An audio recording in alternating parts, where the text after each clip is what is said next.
Olá, órfãs matadeiras, olá, órfãos matadeiros, eu sou o Otávio Uga, este é o Super 8 e hoje... Sequência, ou melhor, frequência de um filme que até teve uma boa bilheteria lá fora, mas a maior fanbase mesmo conquistou depois do home video e nas exibições em TVs fechadas e abertas. Principalmente aqui no Brasilis, onde o desempenho no cinema foi pífio. E te falar, como o tempo fez bem pra popularidade desse filme, viu?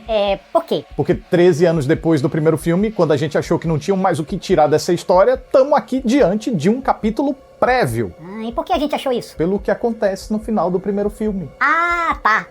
E o que é que acontece? Mas meu Deus, você pergunta demais, você quer saber sobre tudo? E se você também é uma dessas pessoas curiosas e dispostas a aprender, como essa pessoa aqui... Você mudou de repente. Eu? Não, impressão sua.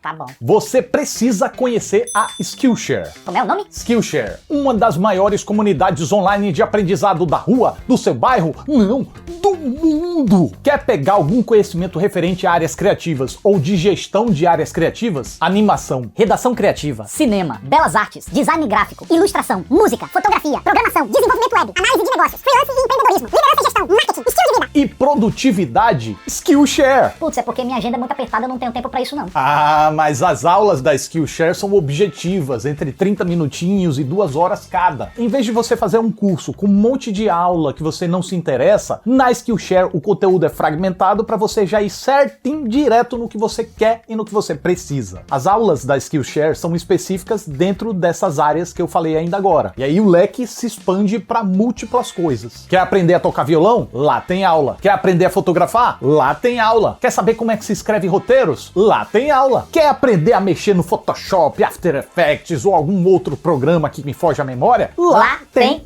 aula. Mas tem muitas opções e você não sabe por onde começar? Que tal essa aula aqui da Emma Gannon para você desbloquear o seu potencial criativo? Toda a plataforma tá em português e as aulas internacionais estão todas legendadas em português. Então, para você conhecer a plataforma, anota que tem uma oportunidade imperdível. Manda!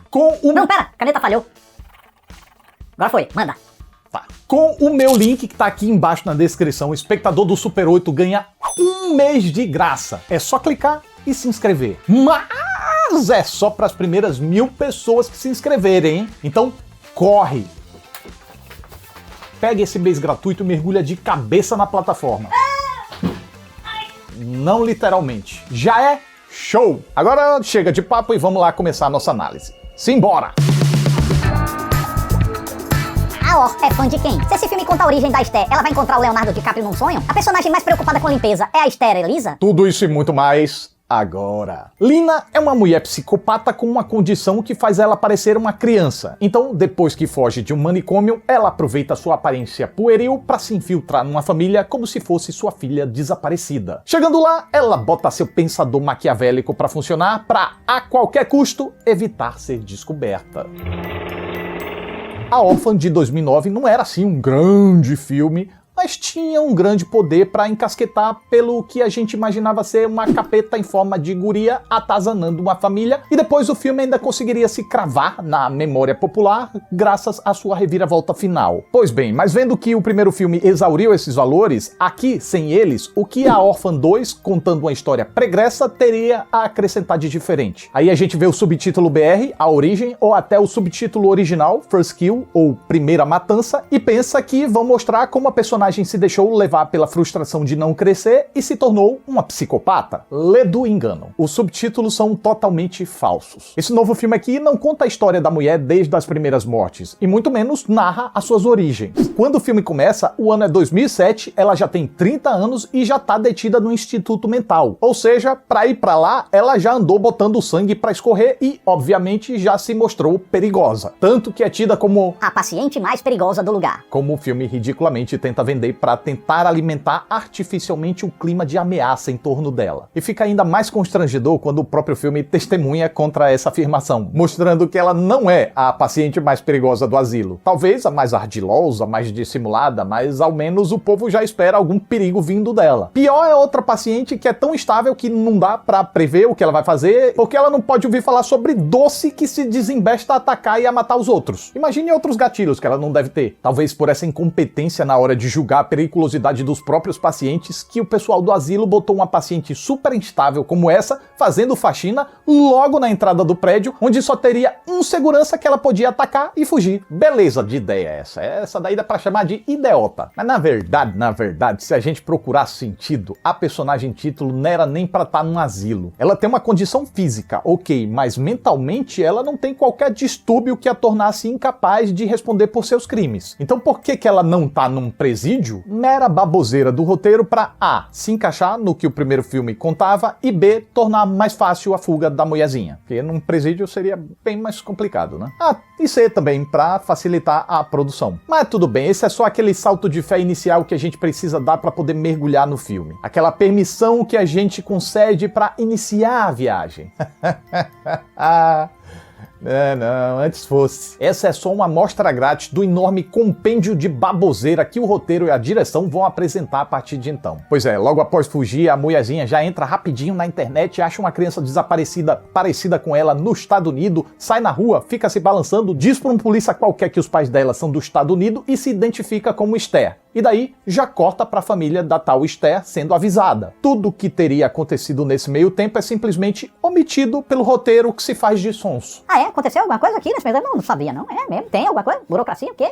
Sim, gente, porque o roteiro simplesmente não quis lidar com o fato de que a polícia teria sido avisada que havia uma mulher à solta que se parece com a criança, que acabou de fugir de um asilo deixando um rastro de sangue. E ela sendo encontrada por um policial, ela foi pra onde? Pra uma delegacia onde tem pessoas informadas sobre pessoas perigosas cometendo homicídios por aí? Mas não, vamos fingir que a gente não percebeu isso, né? E em seguida a menina encontra a família e é uma briga de artificialidade por parte do roteiro, da direção e das atuações. É um querendo superar o outro na artificialidade. Do lado da família, ninguém se comporta como se estivesse reencontrando uma criança sumida há, sei lá, 4, 5 anos. Tá certo que depois isso é meio que explicado lá na frente, mas ainda assim o comportamento também não condiz com o que é explicado. Precisaria haver mais pistas ali. E do lado da menina, ela que deveria ser dissimulada, pouco tem de dissimulada. Parece mais estar desesperada para ter a sua real identidade descoberta, porque olha, é uma atitude suspeita atrás da outra. Precisaria ser muito bocó para não perceber que aquela pessoinha ali tá estranha. E assim, sem esgotar aqui todas as futriquices, basta dizer que o roteiro de David Coggeshall e a direção de William Brent Bell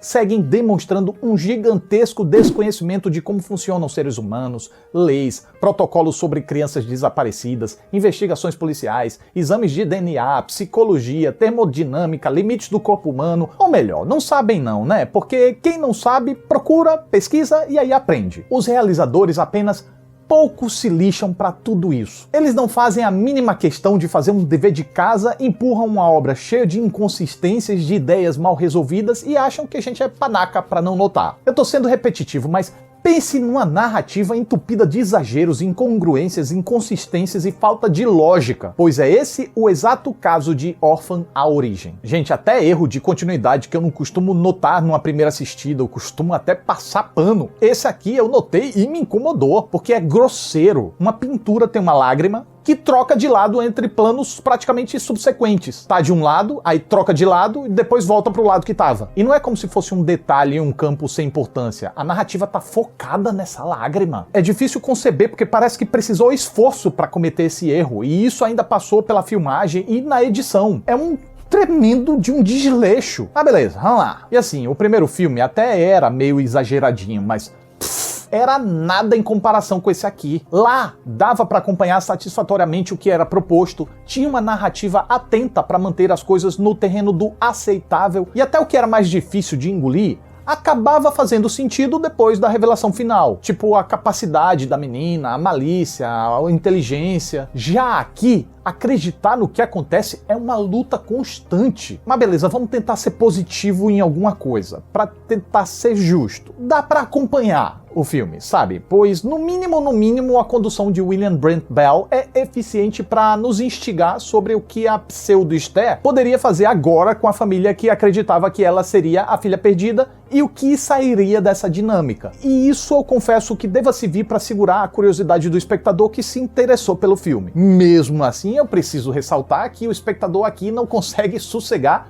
sem que o filme teste a sua suspensão da descrença a cada 5 minutos. E aí a gente volta àquela questão que eu levantei lá no início do vídeo, se esse filme teria algo a acrescentar de diferente em relação ao primeiro. Então, esse é um receio que acompanha o espectador durante toda a primeira metade do filme, mas o roteiro começou a mostrar que, pelo menos nesse setor, tinha suas artimanhas para poder ter o que oferecer. O primeiro indício que eu notei que o texto estava realmente querendo tomar um rumo próprio é que não demorou para as pessoas começarem a suspeitar da menina dessa vez. Isso me chamou uma certa atenção, eu já fiquei atento, mas realmente a ruptura acontece ali a partir da metade. E foi aí que o filme deu uma inventada boa, uma mudança de paradigma que me pegou de surpresa. Assim, é um negócio forçado como todo o resto, mas ao menos propõe uma nova dinâmica às intrigas, o que pode mexer o suficiente no tabuleiro para dar uma revigorada na nossa atenção e fazer a gente conseguir chegar até o final. Aí o final, no caso, não vai ser tão imprevisível assim, afinal de contas a gente está falando de uma frequência e por isso a gente já sabe mais ou menos no que esse filme vai desaguar. Mas sim, dá pra ficar curioso sobre como vai ser o processo, como é que ele vai chegar lá. E o filme não é tão longo, ele tem 1h30 mais ou menos, então não tem muito espaço nem pra enrolar. E tecnicamente, como é que Orphan 2, A Origem, se sai? Tá, vamos falar do elefante na sala. Tem um empecilho sim, que é a idade da Isabelle Fuhrman, que interpreta a Esther. No original ela tinha 11 anos e sua personagem fingia ter 9 anos. A dificuldade da produção era só incorporar na interpretação da atriz as pistas de que a personagem na verdade era uma adulta de 33 anos. Aí depois, quando ela se revela, precisou de uma certa ajudinha da maquiagem para parecer um pouco mais velha. Mas aqui o bagulho inverteu, porque agora a menina tem 23 anos e precisava se passar por alguém que precisa se passar por uma menina de 8 anos. É ainda mais nova do que anteriormente. Para isso a produção não tinha orçamento para fazer aqueles rejuvenescimentos digitais caros, como a Marvel faz, como o Bagulhos Sinistros fez na 4ª temporada com a Eleven, e teve que recorrer a maquiagem e truques de fotografia para lidar com o rosto e truques diversos para lidar com o corpo, como botar o resto do elenco em tamancos para deixar a Esther mais baixa e bastante uso de uma dublê mirim, principalmente nos takes em que ela tá de costas. E aí vem a pergunta, deu bom? Olha, mais ou menos. Porque se a gente comparar com o filme de 2009 e se lembrar que esse aqui se passa antes, a diferença vai ser gritante. Em muitos trechos dá pra ver como a face da Esther realmente tá muito mais velha. Agora, superando as diferenças, olhando pra esse filme isoladamente, sem comparar, eu acho que passa, sabe? Não dá pra dizer que o resultado tá perfeito e que não dá pra notar, porque dá. Mas os esforços, dentro do que o orçamento permitia, surtiram efeito e dá pra tocar o filme de boas. Esse definitivamente não é o problema dessa produção aqui. O entorno da personagem por parte do roteiro e da direção é que é o problema, porque esse sim é muito mais falso. Outra coisa que vale destacar, assim como o original, esse filme também perde a chance de explorar o grande potencial dramático sobre a mulher presa num corpo de uma criança e que, pelo constante menosprezo, acaba despejando sua frustração numa sede por violência, como se estivesse se vingando do mundo por sua condição. Tudo bem ou mal, essa franquia não deixa de ser sobre isso. O negócio é que todo o potencial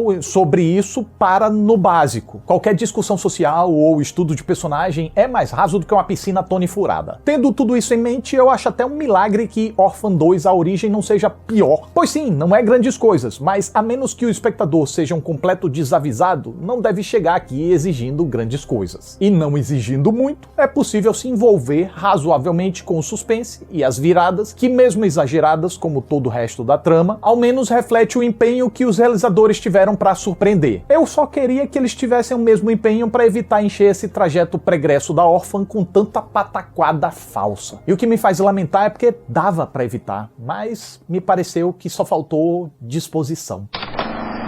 E essa é a minha reação enquanto eu assisti ao filme.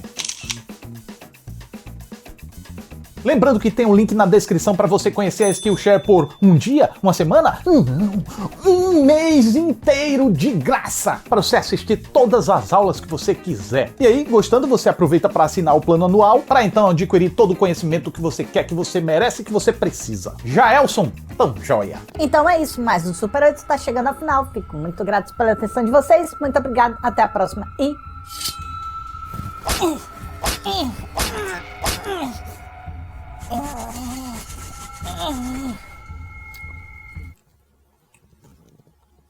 O quê? Vocês acharam que eu tava fazendo o quê? Gente, isso aqui é só um cos pobre. Isso é um vídeo, tudo fingimento. Tchau!